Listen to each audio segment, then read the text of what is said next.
For this last exercise of Chapter 6, we're going to demonstrate again how to use the if-elif. This time we're going to write a little program that suggests activities at a resort based on the temperature.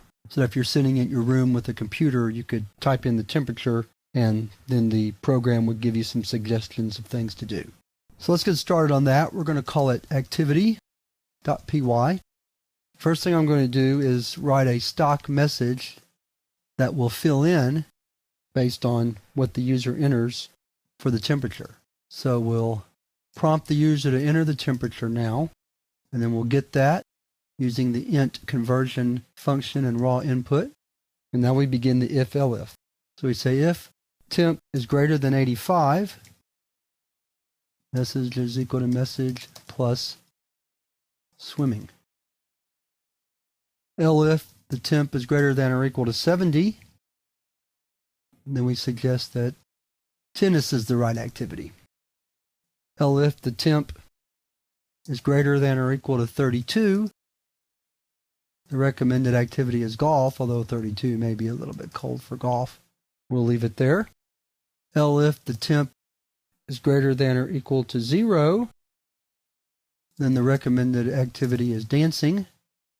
And then otherwise, else, the recommended activity will be sitting by the fire.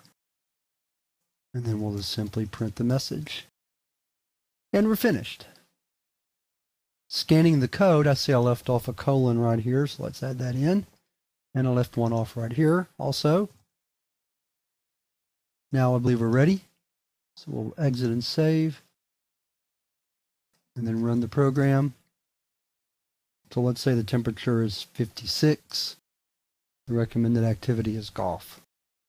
Let's run it again. Let's say it's 99.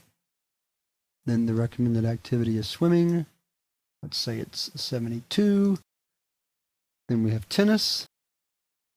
Let's say it's 23. Then dancing.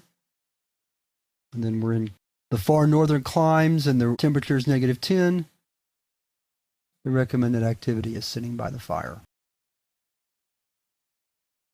So there's another example of how to use the if-elif to make decisions based on a series of related possibilities based on the input data that the program receives.